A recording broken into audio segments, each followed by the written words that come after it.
All right, welcome to Gorilla Radio Show, episode 94.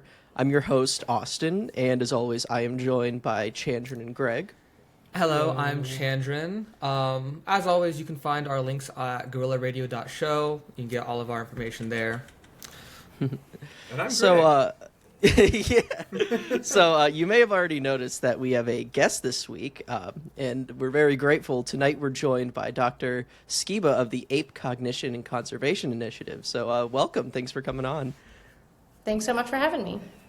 Yeah. All right. So, I guess to start out, I'll ask the first question. Can you tell us a little bit about your responsibilities at the Ape Initiative, and I guess just like what your overview of what the Ape Initiative is? I imagine we've talked about it on the show before, but just for posterity's sake. Yeah, absolutely. So Ape Initiative, for anyone that doesn't know, is what is considered the only bonobo research center in the world, which might bring you to maybe ask, what is a bonobo? So bonobos are great apes, and along with chimpanzees are the closest living relatives to humans. And the work that we do at Ape Initiative, which is a nonprofit organization, is we help understand bonobo behavior and then connect people to that species, which happens to be endangered in the wild. And so we'll probably get into some of the threats here in just a moment, but some of the things that threaten bonobo population in the wild, not surprisingly, are human activities, a lot of deforestation and habitat fragmentation, and then also the illegal bush and bush meat and pet trades, which lead to population decline of these species. And so what Ape Initiative does is we work with researchers from across the globe to collect data with the bonobos, all behavioral and cognitive data, to help better understand their minds and how they think and how they act and why they act the way that they do. And for some of those researchers, in many ways, to better understand how we as humans got to be the way that we are. And so through that research, we also connect people to this species and help educate them about bonobos and their status in the wild to help try and mitigate some of those negative impacts that we're seeing in their home range, the Democratic Republic of Congo. Mm-hmm. Yeah, that's a great overview, I think. So there's a lot to talk about with bonobos and conservation and all that, but one thing that did recently catch our eye, which was part of the reason I sent a follow-up email, was we recently watched the movie Primate. It's a horror movie, for those of you who don't know, released last month. I think I don't really know much about it other than it's put out by Paramount, and the director is Johannes Roberts. I guess he made some other animal attack movies, but as far as, January movies go, not a great movie in our opinion. We do a little every once in a while when a movie about monkeys comes out, or we'll go back and watch them. We'll do a little bonus episode about it where we call it Monkey Movie Night. But essentially, we watched this movie, and within the first 2 minutes, maybe even the first minute, it shows a panning shot of an ape enclosure and A chimp enclosure, to be specific. a chimp enclosure, and there's this lexigram, and I couldn't really tell if it was the exact Kanzi, and not just Kanzi uses it, but if it was the exact lexigram you guys use and Kanzi has used, but it did seem to be at least evocative of it, if not exactly an image of that lexigram. Do you know if it is the lexigram or not? Yeah, that's a great question. So to start, Ape Initiative did not provide a lexigram keyboard to anyone affiliated with the movie. So if it looks to viewers a lot like the lexigram keyboard that the bonobos at Ape Initiative use, it was not done so by Ape Initiative providing that keyboard. And so the bonobos at Ape Initiative are the only living apes that still use a lexigram keyboard. So the keyboard was originally developed by Dr. Dwayne Rumbaugh, and work with Dr. Sue Savage Rumbaugh was done to teach the bonobos the lexigram keyboard. But this was done at Georgia State Language Research Center, actually in Atlanta. And all of the chimpanzees that were a part of those early studies have sadly since passed. And so the bonobos are the only living apes, non-human apes, that are still using the lexigram keyboard.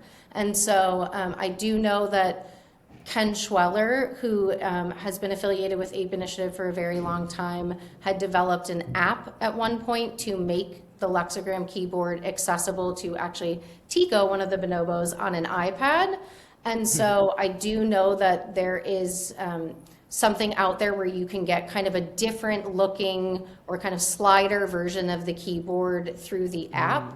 I also know that that app wasn't a part of anything provided by Ape Initiative to the movie. And so I think it's interesting to hear that there's a lexigram keyboard in the film, and something I was quite surprised to see when I saw early advertisements of the movie start coming out.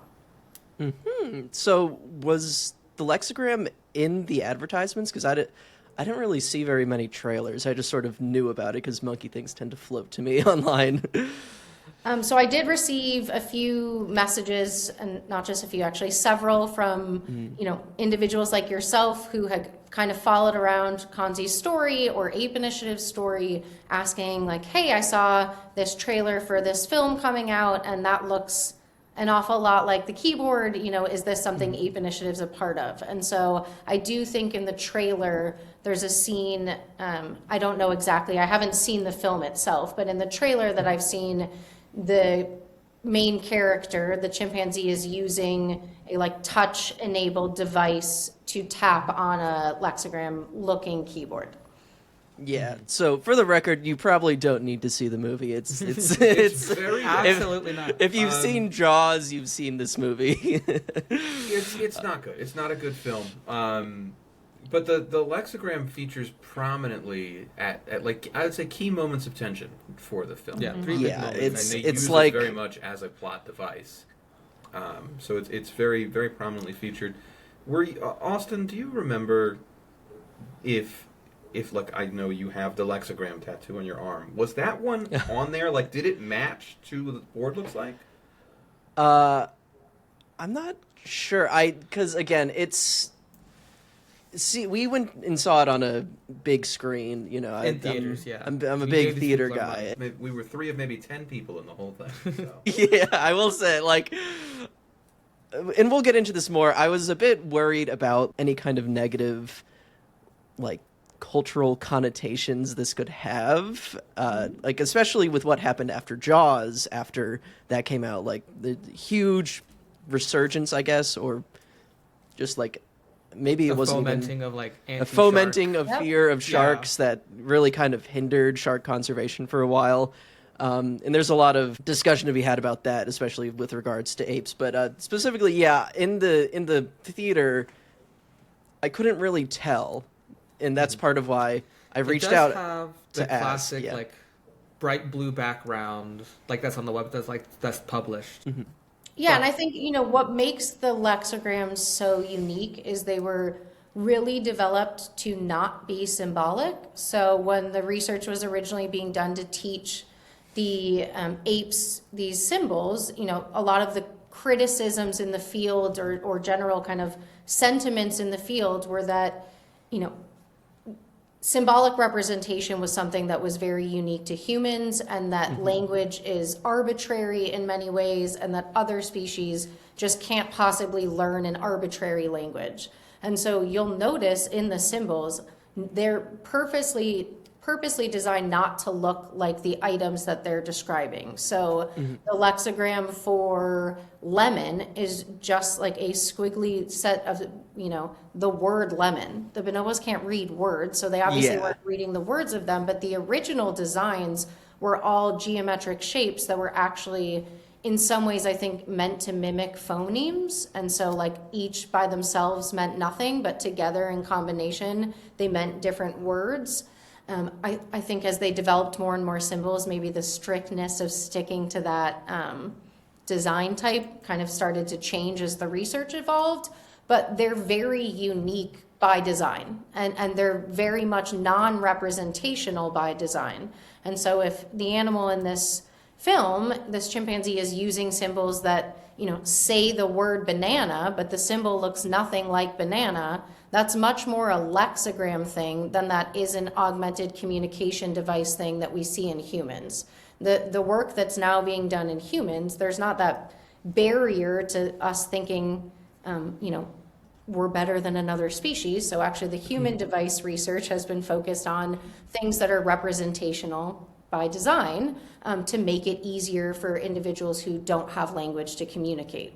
And so if these symbols, they're described and what I've seen in the trailer, sound much more lexigram-like than they sound traditional symbol-like. Yeah, I feel like, thinking back on it now, I think it was, I recognized one of the symbols maybe, and that's why I was like, was this, allowed?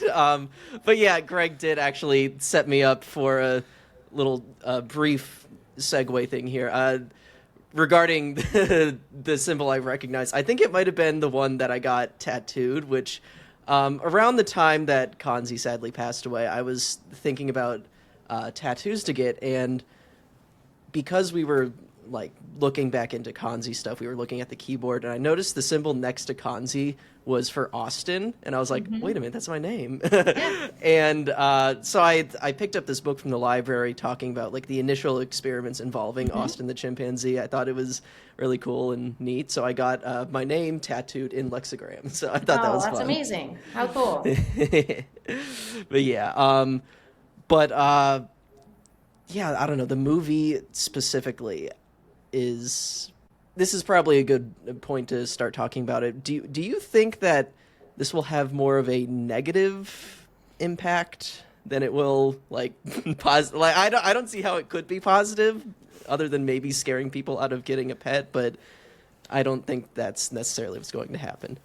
No, I think you bring up a good point, Austin, and it's this kind of multifaceted or multi-layered issue, right? I think that there is this idea of a pet chimpanzee in general that is the wrong image to be putting out. And so just like bonobos are endangered, chimpanzees are also endangered in the wild. And one of the larger threats is the pet trade. And so apologies to the viewers, but it'll get a little graphic here, or just kind of sensitive They're warning used to the way we anyone are. here. But bonobo moms and adults are killed, and then the infants are taken off of their dead bodies and sold as pets in this illegal trade. The adults are smoked and eaten as meat, and the infants become trafficked across country lines and become in very, very poor welfare situations. Animals like chimpanzees and bonobos are extremely intelligent and social. They need their species-specific mom to raise them in order to have a normal development and to learn social skills and to have a positive upbringing. And so these movies where they, even if it is a horror theme, right, it's still depicting chimpanzees in this very human setting. And there's been a ton of published studies on imagery like this, making people think that they make good pets and making people think that they're not endangered in the wild. So you can imagine, just from a conservation perspective alone, I think the film, without addressing that, certainly can do damage in that space. Especially imagery without context, we know can go viral, and you really have no control over what message is taken from it. Right. Then there's the next added layer of them being extremely aggressive, which it sounds like from your impressions was probably a key point of the film. Yeah, it's weird because it feels like maybe the film is building off the central folly of having a chimpanzee enclosed in your house, but on the other side of it, it's also portrayed as a research study. It's portrayed as this chimp is a part of a research study to learn language, because it sort of combines a lot of different famous ape experiments. At some points, Ben the chimp is speaking in sign language. At other points, he's using the lexigram to say I'm gonna kill you or whatever. Basically.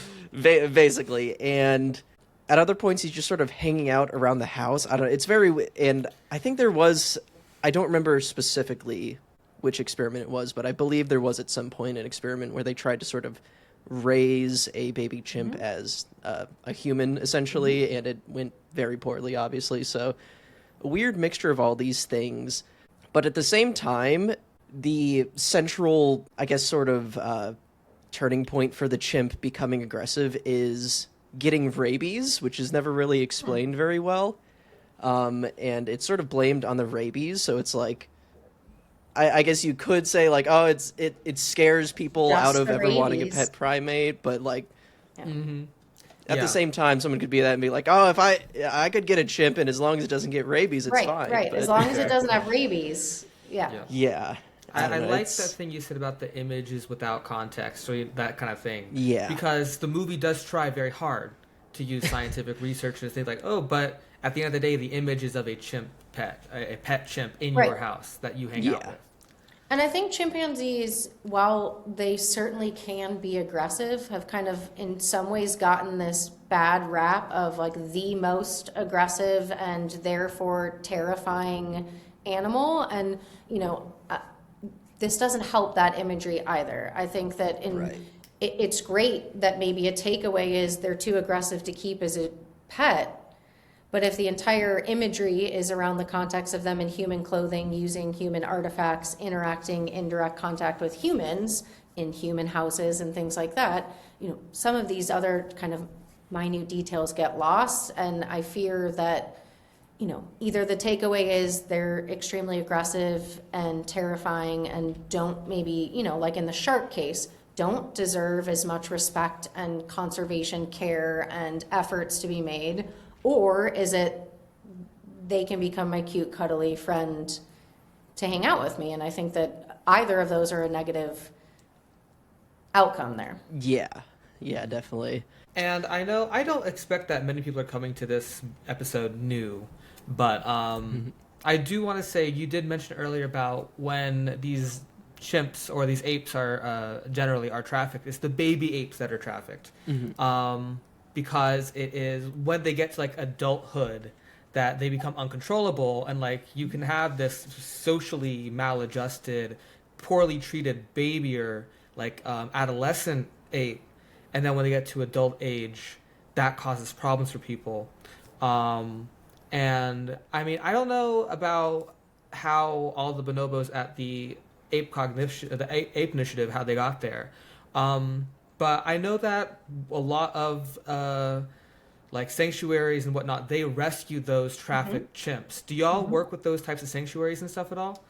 That's an awesome question. So that's kind of like a multiple answers to that. So to answer Yeah, the of course, first take your time. one, like chimpanzees and orangutans were the most popular, were often used in Hollywood and entertainment and as circus acts and as birthday party attendants. And so it's understandable, and I don't mean acceptable. I mean, the fact that young individuals are being taken, or infants, are being taken on purpose because you can raise them with a human without the, you know, trying to interact with an adult chimpanzee. And the problem is that those individuals do grow older, and there are a lot of chimpanzees that have missing canine teeth or are even castrated in an effort to keep them more manageable and handleable. So a lot of invasive stuff done to them,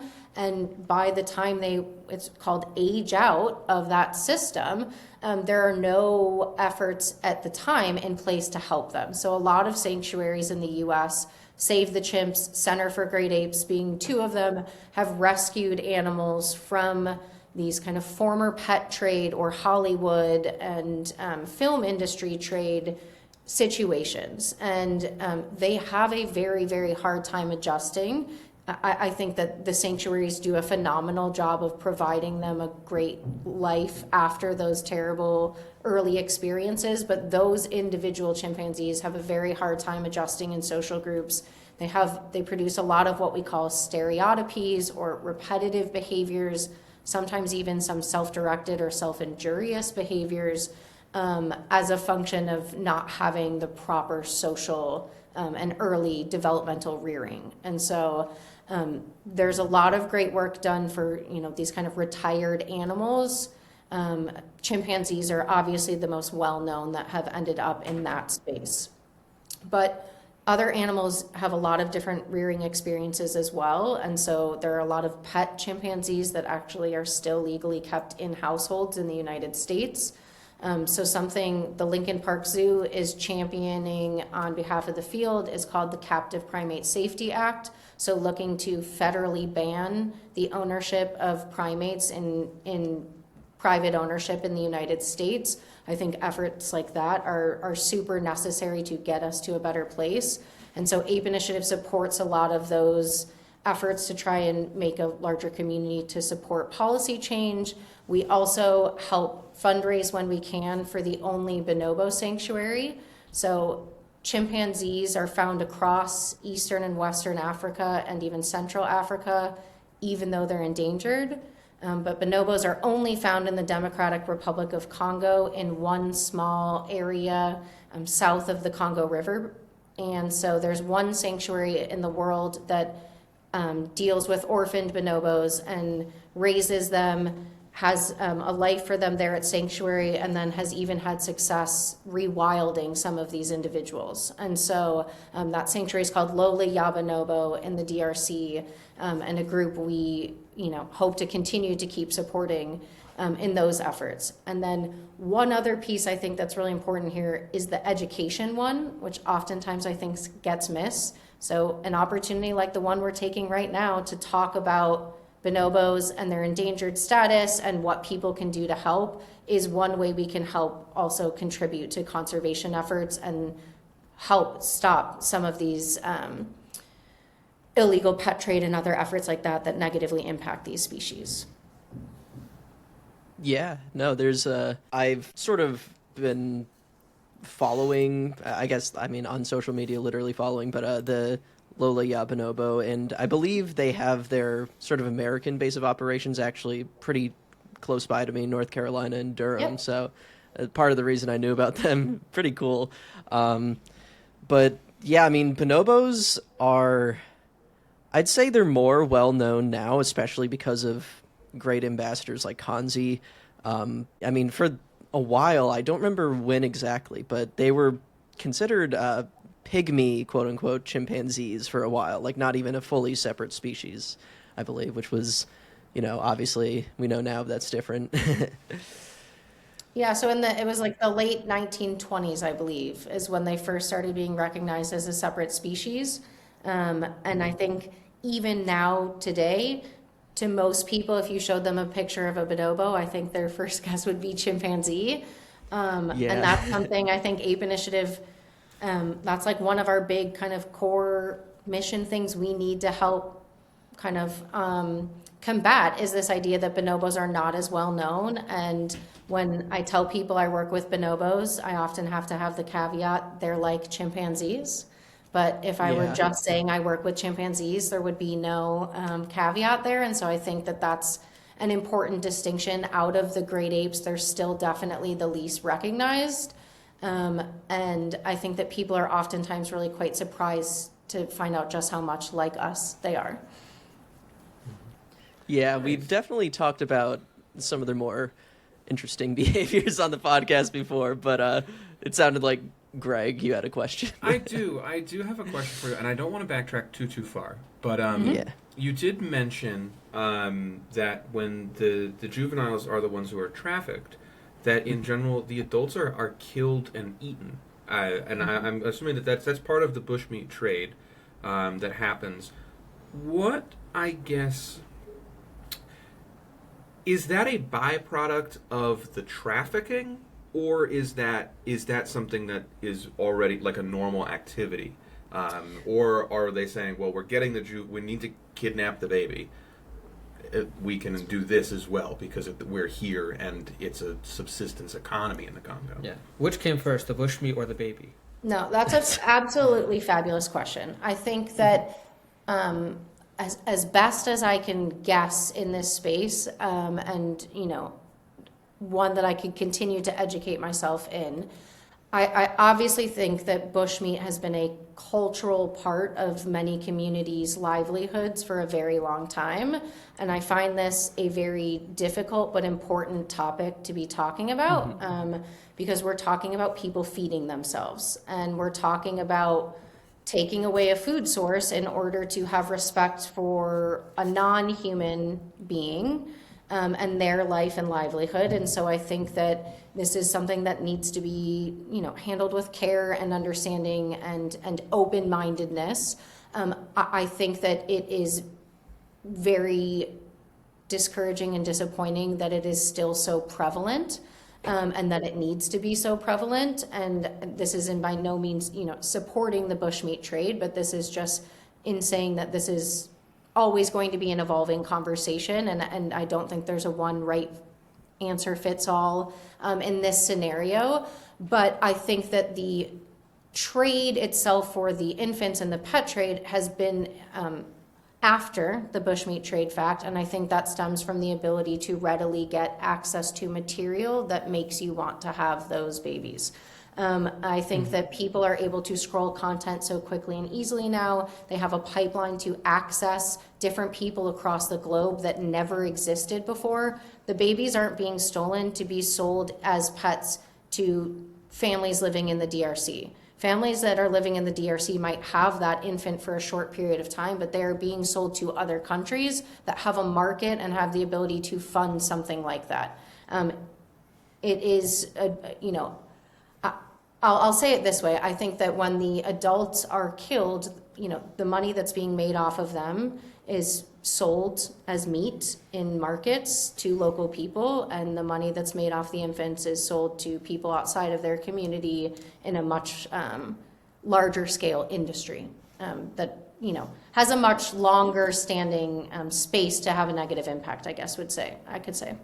Yeah, that makes total sense. I don't think we should go into the gruesome details, but we've covered and talked about the content of production cycles of like baby monkey videos and baby monkey torture videos, and how it's those same people making that content are like attracting an audience from overseas, and then there are overseas like American citizens who are partaking in the trade and like buying them from the DRC, bringing them into the United States and all over these types of places where this trade is really prevalent. And it's becoming more and more difficult to tell the difference between quality and accredited content and not. And I think that's becoming challenging for people as well. You see, something that's starting to blur the line of this place looks like a sanctuary. They look like a place that advertises themselves as a place that's doing good, but people are holding the chimpanzees in every single photo. And so it's also becoming a much harder line, I think, for people to draw for themselves when they're getting flushed with all of this content. Yeah, we've talked a lot there's a lot of things that this brought up in my mind of like things we've talked about in the past or just things I've thought about in general. But there's such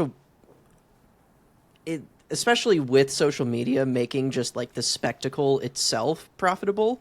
It's made everything super hard because there are people who will get a pet monkey and then file for some kind of like bogus certification and say like, oh, we're an accredited sanctuary. It's not like accredited with the sanctuaries that reputable places accredit themselves with, Right. or it's maybe like just coasting by on USDA standards. But there's a lot of like purposeful blurring of lines because when education increases, there's people who will ask, like, are you having this as a pet or are you a sanctuary? And so there's crafty ways to get around that. And I think ultimately with both the demand for this kind of content and the ability to act on that demand or rather create that demand and just ask for a pet baby monkey, because we've also done this in the past.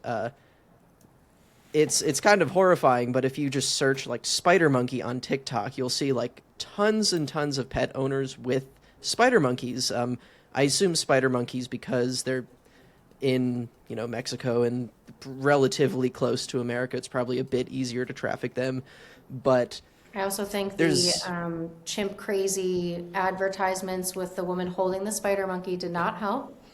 Yeah. They did not. No, they did not. Yeah, so much out of context stuff. I Like, mean, even if there's chimp so crazy much. itself, like, ostensibly against having pet primates, like, the messaging of it, but when you see, like, the sort of, again, the spectacle of the advertisements drawing you in, Right. sometimes that's all people see, and they don't bother to, like, look into the show itself, and that can have a I think very... Tiger King is the perfect example. Like they saw an Yeah. increase in ticket sales at every one of the locations that was featured in the movie after what was like an expose on how they were mishandling and quite frankly abusing animals. And so you Yeah. do have, I mean, I myself as a person who follows accredited organizations, my social media feeds, because the algorithm knows I like content of primates, is filled with pet primate content. And it's to the point where I can't report enough. And it is, you know, like I sometimes just have to stop scrolling because it feels like all encompassing at some level. Yeah, I mean, it's very funny. A few weeks ago, I had this happen to me in real life with a pet monkey, like a pet primate. Where, Oh, yeah, so yeah. So in my day job, because this, as much as we'd love it to, does not pay my bills.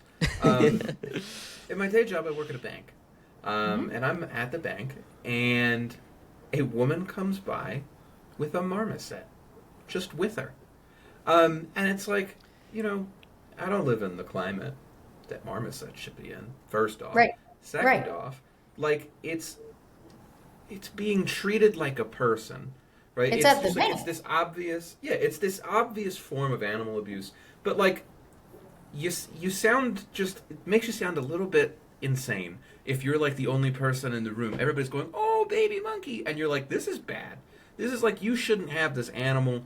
Who am I supposed to like?" Because then you're the bad guy for bringing and it it's up, like, you and know? it's one of those things where it's like, at the end of the day, like, I report this to the North Carolina Department of Natural Resources, and they probably do nothing about it. Well, 'cause it's they've not probably gotten really a call about this illegal woman a million here. times before, and if they go into this house and the monkey's not bleeding out, and, you know, there's no obvious signs of distress, what is some guy who got a bachelor's degree in, like, social work going to do with a marmoset? I mean, they're just not going to know what to do with it, much less where would they take it, right? Can't take it to the pound.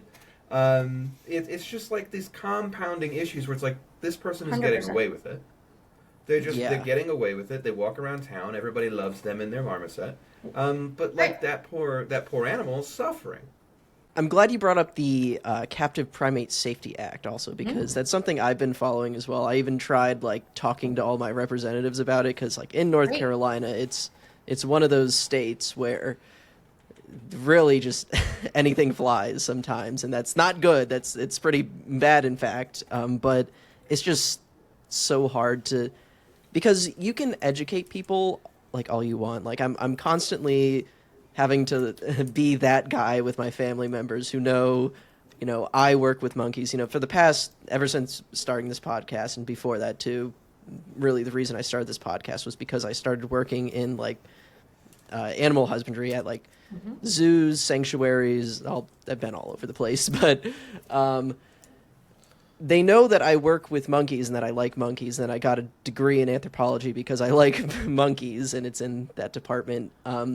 And so they're always trying to send me, like, these Instagram reels of pet monkeys, and I have to be like, no, well, you know, that's not really good. And they're like, no, it's cute. He's eating Cheerios. That's not mistreatment. He's eating candy. He's living his best life. Like, no, no, it's People really seem to not. forget that, like, you wouldn't give your dog, in most cases, Cheerios and candy. Yeah.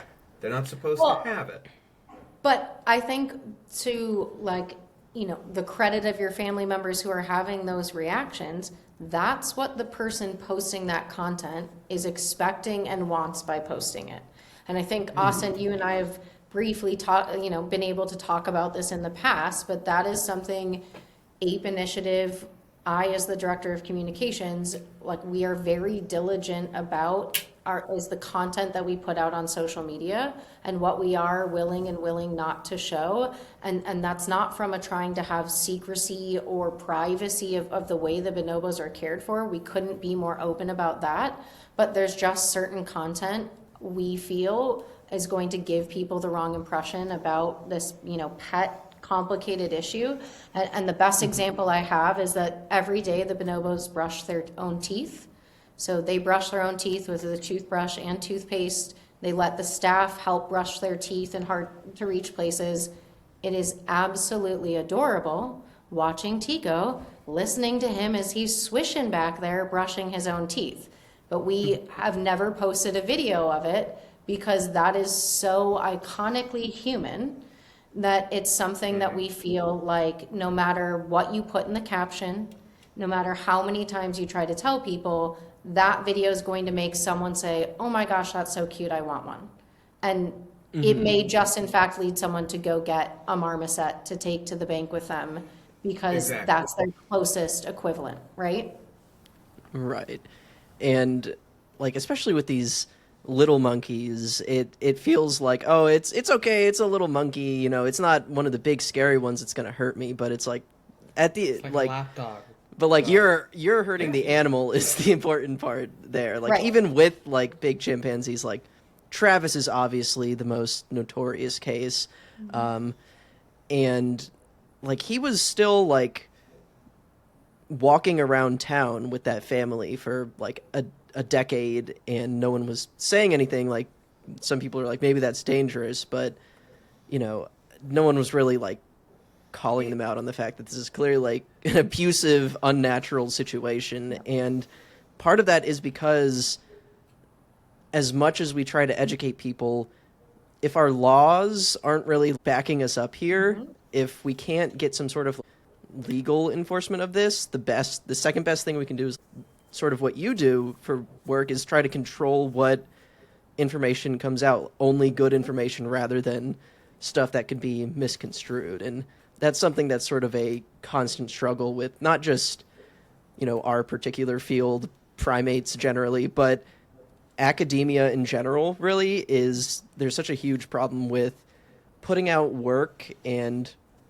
trying to control how it's interpreted, because you could put out a study and have some like really iffy pop science journal, like say, like for example, like people who work in like space related things probably have to deal with their research constantly being used to be like, is this an alien? But it's so hard to control what happens with your work, academic or otherwise, once it's out there in the world, and so you got to be really careful about it. Yeah, and I think that's, and it's something like, I just quite frankly lose sleep over sometimes because it's such a hard challenge. Like, there are sanctuaries that depend, Ape Initiative is a nonprofit. Like, we depend on donations from individuals, not just, foundations or anything like that, from individuals to take good care of the bonobos and to provide them with the lives that they need. And so you want to connect people to the species. And so, the content of showing them look a lot like a human and doing very human things, like that gets people engaged. That makes people say, oh my gosh, I want one, they're just like me. And it's such a hard challenge of being like, we want to get people to care about these individuals or these species, but are we inadvertently, by putting content out about them, leading to more individuals being taken from the wild to fuel this pet trade. And it's something I think, having conversations like this is so important about, to just like, where is the line? How do we define that line? Where do we draw it? Who gets to decide where we draw it? Are we going to see sanctuaries suffering because they can't post that content? I don't know. And so it's something, we can try to be thoughtful of, but obviously, always room for improvement. Yeah, it's something I've noticed as like a constant struggle with the nonprofit nature of the animal field is, beyond the fact that you really kind of have to like save money, and that ends up with workers not getting paid very well often. And it's, everyone who's in the field is doing it out of passion. They're not doing it because they're making like crazy money. 100%. So everyone is, I guess, with maybe rare exceptions, very passionate and enthusiastic about the work they do, and they want to share it with people, and they want this to be like not profitable but sustainable. And the best way to get attention in this sort of, I guess, social media economy that we live in is to have viral moments. And for zoos, it can maybe sometimes be easier because their enclosures, for example, are designed with public viewing in mind, and anything you can sort of record from the enclosure is something that's generally good or fine for the public to see.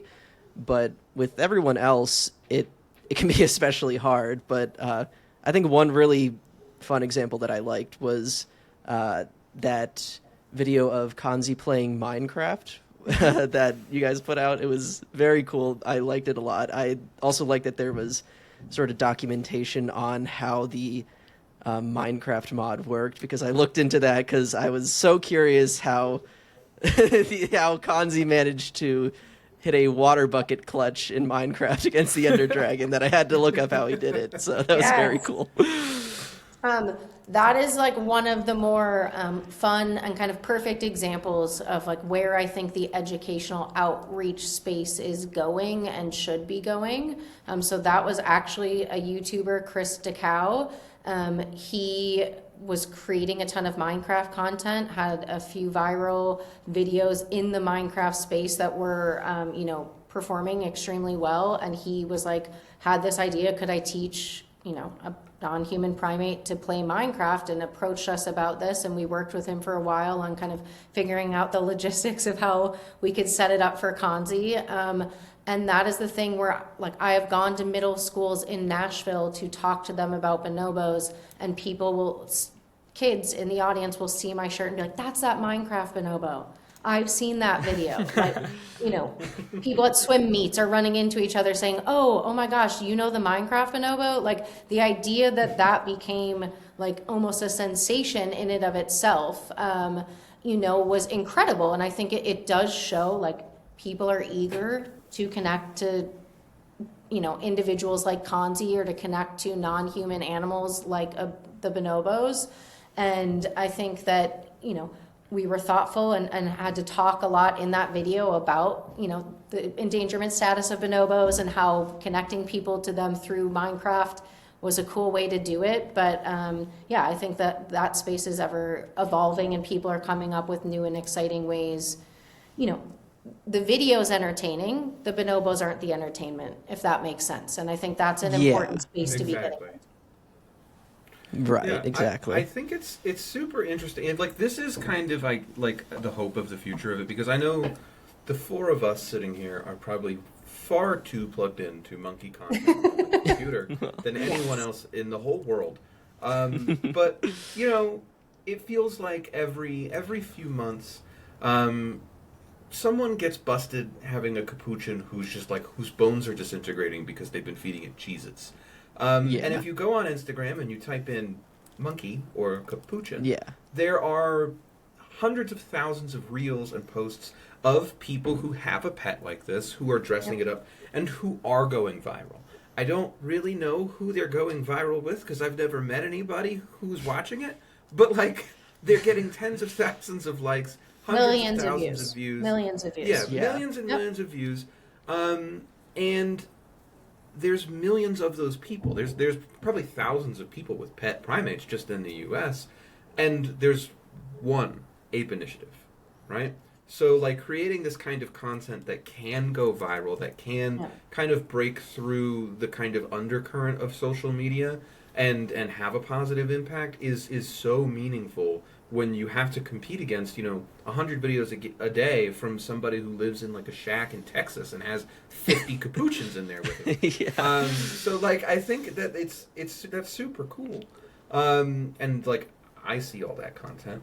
I hope more people see that content. I hope it's not because, people like us are already so plugged in that, like, I'm going to get it no matter what. I just really, really like that. I think it's great. Thank you, Greg. That's awesome. No, I appreciate that, and I think that like I'm gonna steal your way of saying it in order to kind of like relate to some of the team, because I think it's sometimes hard for us to see the bigger picture through the day to day. Because at the end of the day, like there are 6 bonobos that live at Ape Initiative that need our full attention and need quality care and need enrichment and fun surprises and all the good stuff. But I think that the ability to partner with content creators has been an avenue for us as an organization where we are getting reach that we quite frankly never knew was possible. And I mean that in that we've had some traditional media spotlights and things like that, and we'll see a big surge to the website that day, but you really don't capture a lot of those people. They're not, keeping up with it. We had another YouTube collaboration with Shauma NYC, who is a polyglot who learns languages, and his whole, kind of genre is like the shock factor. So going into neighborhoods or restaurants or even to different countries. Oh, one of those guys. Speaking the language. Ordering in perfect Chinese. Yeah, I've seen And that. ordering in perfect Mandarin and shocking everyone.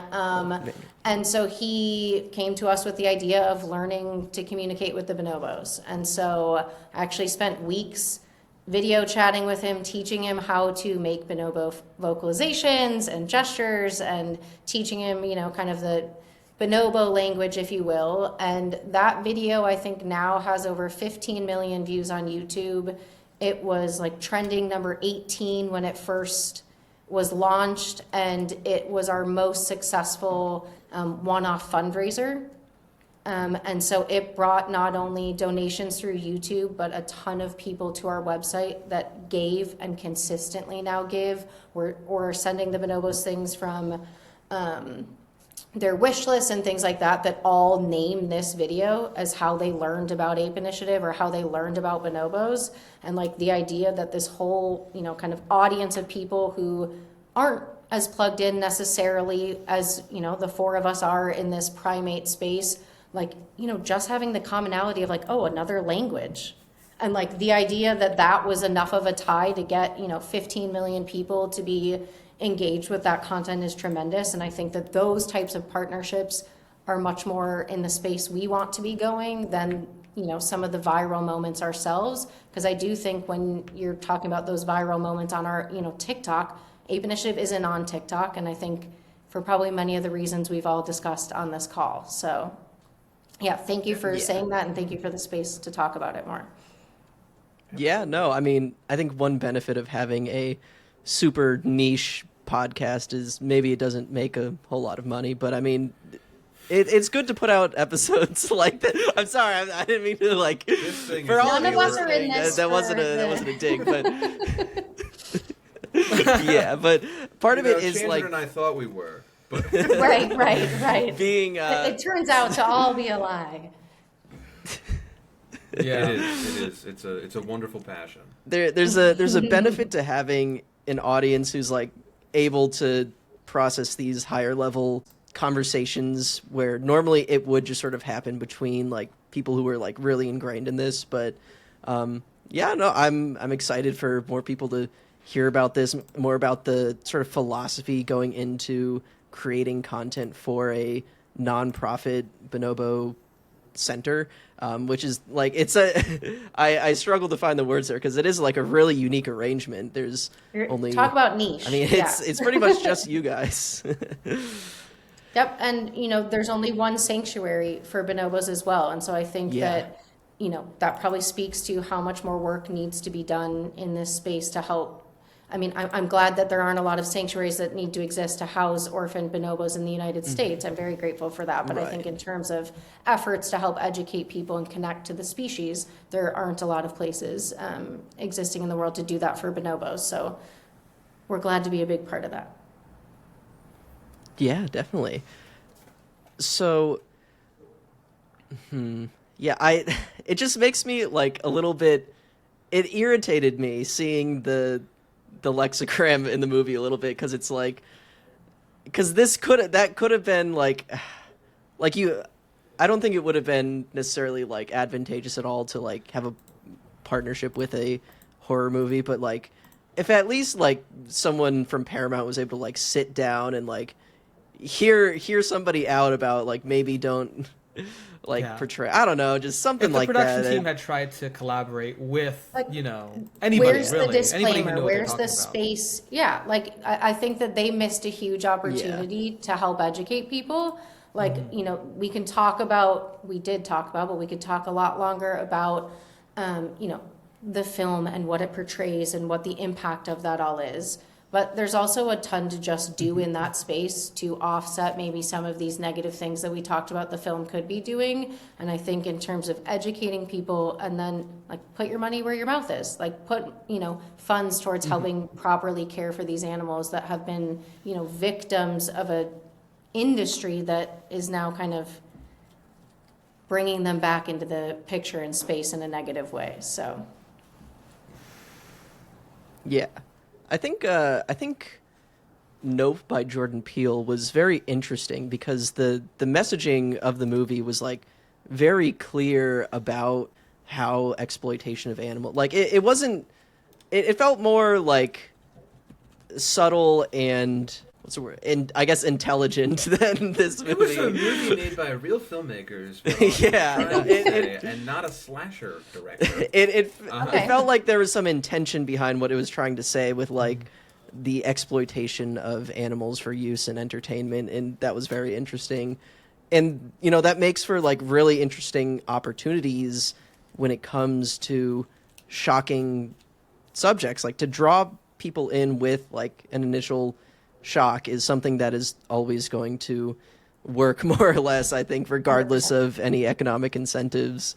Because, for example, like seeing Kanzi play Minecraft is like mind-blowing. So it works really well, and it draws people in to have like a genuinely educational experience, and that's what it should be. But it does feel like stuff like this sort of muddies the water when it's just drawing you in for the shock value just to sort of do nothing with it. So it feels like a missed opportunity, I guess, but also, this movie kind of felt like a net zero impact on the world, maybe probably negative if anything, but I don't know.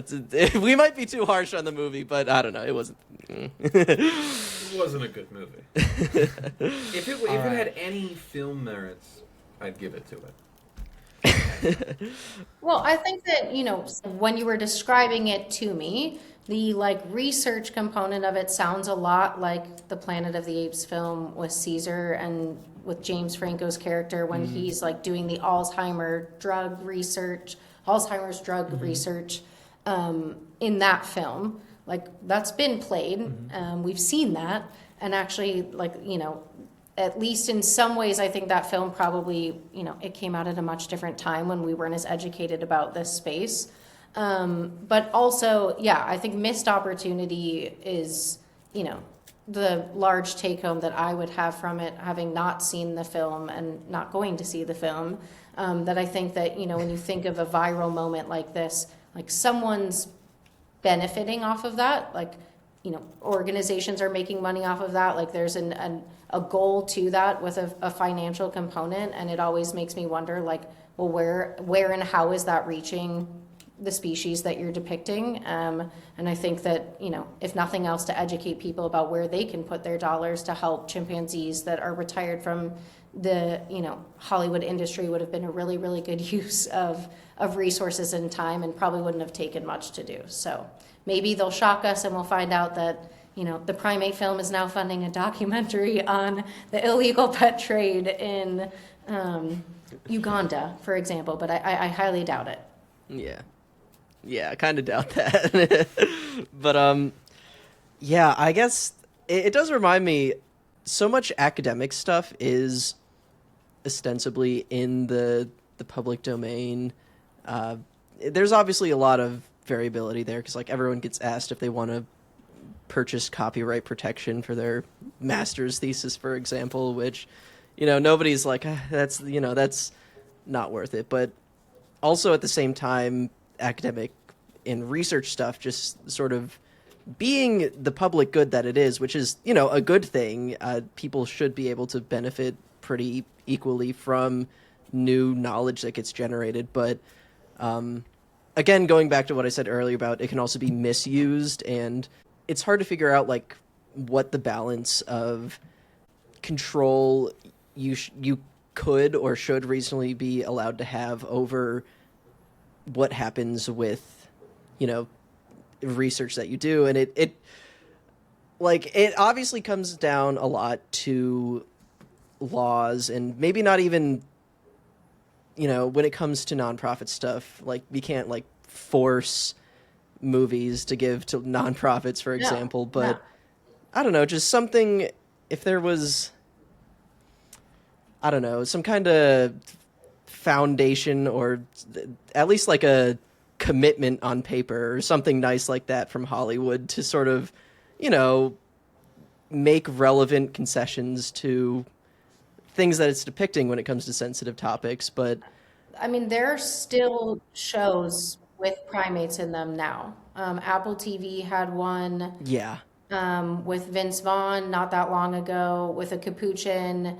One of the Netflix shows had a squirrel monkey in it. I mean, it is, I think, unfortunately, for some of the other primate species like the monkeys, the chimpanzees did get some attention in that space and maybe are seen as more threatening and dangerous. So people might be either harder to get or less likely to have them.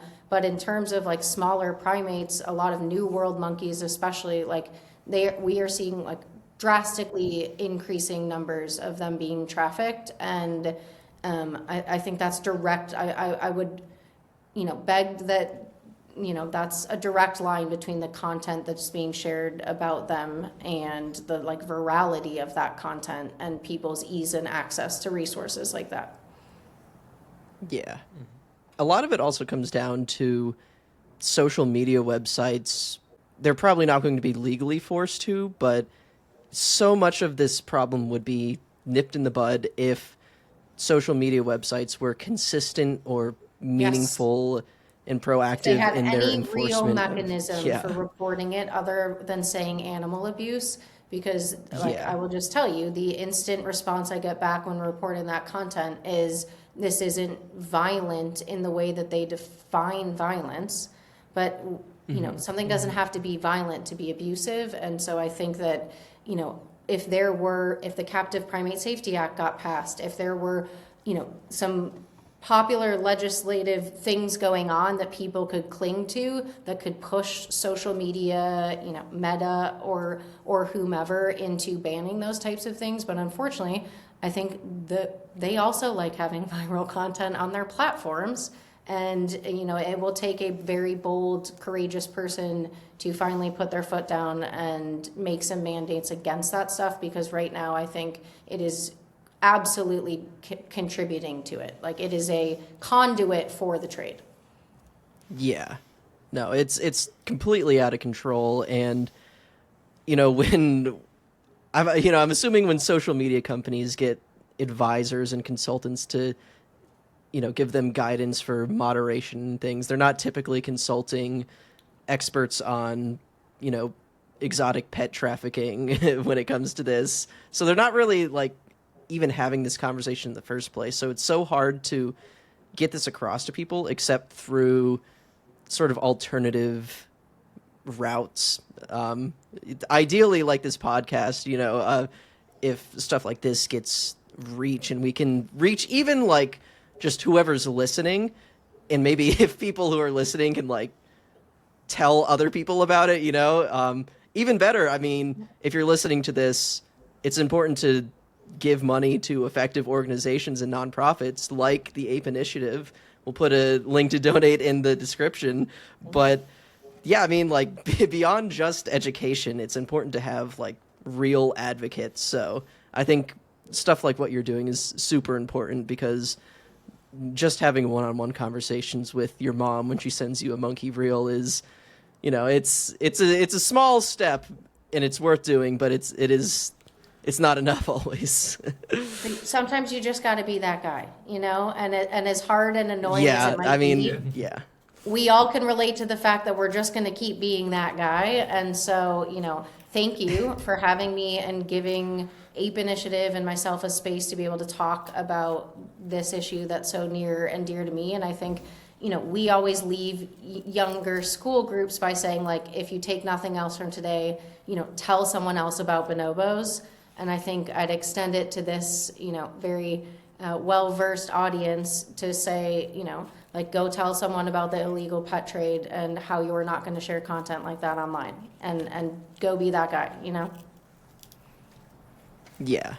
Absolutely. Go ahead, Austin. I think we have said, like, verbatim on the show before, it's annoying, but we all have to start being the annoying guy sometimes. Like, I think, like, maybe even just doing it until it becomes not as much of a taboo to be that annoying guy, like, that'll help, because then people will know and you won't be annoying for bringing it up, But yeah. All right. Well, I don't know. Is there any? I think you wrapped everything up pretty nicely. Yeah. Thank you very much, Dr. Sara Skiba, for coming onto the show. Like Austin and you said, you can go to apeinitiative.org if anything that Dr. Skiba taught you today was interesting and you want to learn more. You can learn more about their mission. You can donate there. I don't know. Does anybody have any last words for our audience? Yeah. I want to thank you for coming on again, Dr. Skiba. You're probably the most distinguished and educated person we've ever had on this show. No offense to our other guests, but I think they would think it's funny. We won't tell No our other offense guests to that our you other were our guests. favorite. No, this has been absolutely wonderful and enlightening. And I know on this show we don't know anything. Chandra and I don't know anything. Austin's the one with the monkey knowledge. So it's been educational, I think, for the three of us as well. Please go to the Ape Initiative website. Go check that out, everybody. And if you like us, you guys know where to find us already. All our links will be down below. Thank you all. yeah, thank you so much. Thanks so much, y'all. All right.